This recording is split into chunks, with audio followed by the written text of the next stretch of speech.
ఏదైతే ఈ 5 కోట్ల ఆంధ్రులు ఎదురు చూసే ఒకే ఒక్క మాట, నేను నారా చంద్రబాబు నాయుడు అనే పదం కోసం ప్రతి ఒక్క గుండె ఎదురు చూస్తుంది. అది ఆ కళ మరికొద్దిసేపట్లో నెరవేరబోతున్నందుకు మేమందరం కూడా చాలా ఉత్సాహంతో ఎదురు చూస్తున్నాం. జగన్మోహన్ రెడ్డి టీవీ పెట్టుకో, ఎదురు చూడు. నారా చంద్రబాబు నాయుడు అనే మాట నీ చెవులారా వినాలి. నీతో పాటు గెడ్డం గ్యాంగ్తో పాటు ప్రతి ఒక్క ఇక్కడ గన్నవరం శాసనసభ్యులు వల్లభనేని వంశీమోహన్ కానీ ప్రతి ఒక్కరు కూడా మీ సభ్యుల్లో ఉన్నవాళ్ళు ఏదైతే నారా చంద్రబాబు నాయుడు గెలుస్తాడా, మా మీద పోటీ చేయి, మా మీద పోటీ చేయి, మా మీద పోటీ చేయి అని ప్రతి ఒక్కరు కోరుకున్నారు కదా. కోరుకున్న ప్రతి ఒక్కరు రేపొద్దున్నే టీవీలు పెట్టుకోండి. నారా చంద్రబాబు నాయుడు అనే మాట మీ చెవులారా వినండి. మీరు టీవీ పగలగొట్టుకుంటారో, మీ గుండె మీరే పొడుచుకుంటారో, మీ కళ్ళు మీరు తీసేసుకుంటారో కానీ రేపనే నినాదం నారా చంద్రబాబు నాయుడు ఈ 5 కోట్ల ఆంధ్ర ప్రజల గొంతుకుతో వస్తుంది. కాసుకోండి బిడ్డ.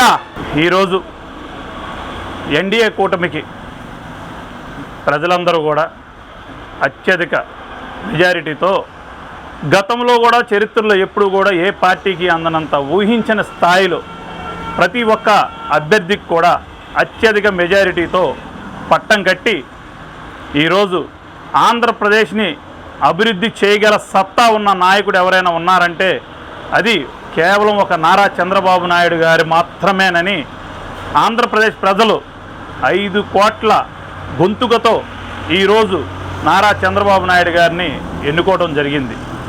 గతంలో ఏదైతే అసెంబ్లీ సాక్షిగా దాదాపు 175 మంది ఎమ్మెల్యేలు కూర్చుండే, ప్రజాప్రతినిధులు కూర్చునే సభలో నారా చంద్రబాబు నాయుడు గారిని అవహేళన చేస్తూ చాలా అంటే ఒక మనిషిగా పుట్టినాక సామాన్య మానవుడు ఎవరూ కూడా చిన్న మాట కూడా పడలేని పరిస్థితిలో ఉన్న రోజుల్లో ఒక 14 సంవత్సరాల ముఖ్యమంత్రిగా చేసి ఒక విజనరీ లీడర్గా పేరుంది.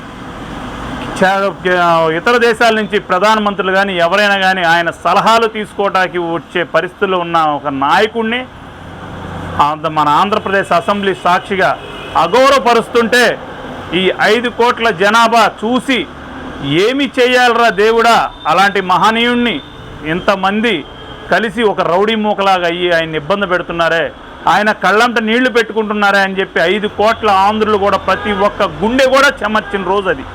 ఆ రోజే ఆయన చెప్పాడు. ఏమని చెప్పాడండి? ఇది గౌరవ సభ కాదు, ఏదైతే మళ్ళీ నేను గౌరవ సభగా మార్చుకొని నేను ఇక్కడ ముఖ్యమంత్రిని వస్తాను అని శపథం చేసి వచ్చిన రోజు మేము కూడా అదే రోజు ప్రతినబూనాం.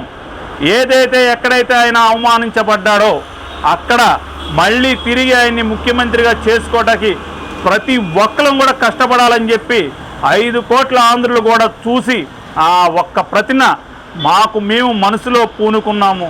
మేమే గట్టిగా బలంగా చేకూరి మేము బయటకు వచ్చి జగన్ మీకు బుద్ధి చెప్పే రోజు వస్తుంది, మేము ఈరోజు బయటకు వస్తే నువ్వు పోలీసులను అడ్డం పెట్టుకొని నీ అధికారాన్ని అడ్డం పెట్టుకొని మమ్మల్ని ఇబ్బంది పెడతావు. ఎందుకంటే మేము చూసాం, ఒక మాస్క్ అడిగిన సుధాకర్ రెడ్డిని హత్య చేశారు. అలాగే మా చెల్లిని ఇబ్బంది పెడుతున్నారని అడిగిన 11 ఏళ్ల అమర్నాథ్ గౌడ్ని పెట్రోల్ పోసి తగలబెట్టారు. అలాగే శిరోమండన చేశారు. ఈ రాష్ట్రంలో మీరు చేసిన దౌర్జన్యాలు కోకలలం. ఒక ఎమ్మెల్సీ అయితే డోర్ డెలివరీ చేశాడు మర్డర్ చేసి. ఇంతమందిని చూసి కూడా నీ మొహానికి ఓటేస్తామని చెప్పేసి ఎలా అనుకున్నావు జగన్మోహన్ రెడ్డి? నువ్వు మంది మార్బలంతో మదమెక్కిన రౌడీలను తీసుకొచ్చి జనాల మీదకు వదిలి ఈ రాష్ట్రాన్ని నాశనం అధపాతాలని అభివృద్ధిని అధపాతాలను తొక్కేసిన వాళ్ళు ఎవరైనా ఉన్నారు అంటే గతంలో స్వతంత్రం వచ్చిన కాడి నుంచి చూసుకుంటే వాళ్ళల్లో ప్రథముడు నువ్వే జగన్మోహన్ రెడ్డి. నీతో పాటు ఉన్న నీ కేడీ బ్యాచ్ ఇప్పుడు పారిపోతున్నారంటే ఊరినే పారిపోవట్లేదు, నీ మీద దాడులు జరుగుతున్నాయి.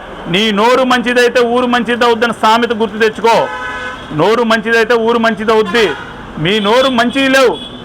మీరు కౌంటింగ్ 2 రోజుల ముందు ఉందనుకో టికెట్లు బుక్ చేసుకోవాలి ముసలి నాకు. కానీ ఎన్నెన్ని మాటలు అన్నారు జగన్మోహన్ రెడ్డి. నీ బ్యాచ్ ఒక్కరు కాదు, ఇద్దరు కాదు, నీతో నుంచి నీ సలహాదారులతో సహా సలహాదారులు ఎవరు? ప్రజలు ఇచ్చే డబ్బుతో వాడు ప్రభుత్వ పోస్టులో ఉండేవాడు, వాడు ప్రజా పాలేరు, అంటే ప్రజలకు పాలేరు లాంటోడు. ఆడు కూడా నోటికొచ్చిన అదుపు అంతు లేకుండా మాట్లాడాడు. ఇప్పుడు మాట్లాడండి, బయటకు వచ్చి ఇప్పుడు రండి. ఇప్పుడు తొందరలో చంద్రబాబు నాయుడు గారు ప్రమాణ స్వీకారం చేయబోతున్నారు. మీకు దమ్ము ధైర్యం ఏదైనా ఉంటే కొడాలి నాని కానీ, వల్లభనేని వంశీమోహన్ కానీ, గుడివాడ అమర్నాథ్ కానీ, ఎవడైనా సరే, బియ్యం మధుసూదన్ రెడ్డి కానీ, ఎవడైనా సరే, బంచేత్ అనిల్ కుమార్ యాదవ్, బుల్లెట్ దిగిందా? గట్టిగా దిగింది అనుకుంటా. నీకు ఇప్పుడు ఎక్కడ కొడితే ఎక్కడ పడ్డారో చూసావుగా. ఇలా ఉంటుంది ఆంధ్రప్రదేశ్. ఇది చంద్రబాబు నాయుడు గారు తీసుకున్న సంకల్పం కన్నా ఆంధ్రప్రదేశ్ ప్రజలు తీసుకున్న సంకల్పం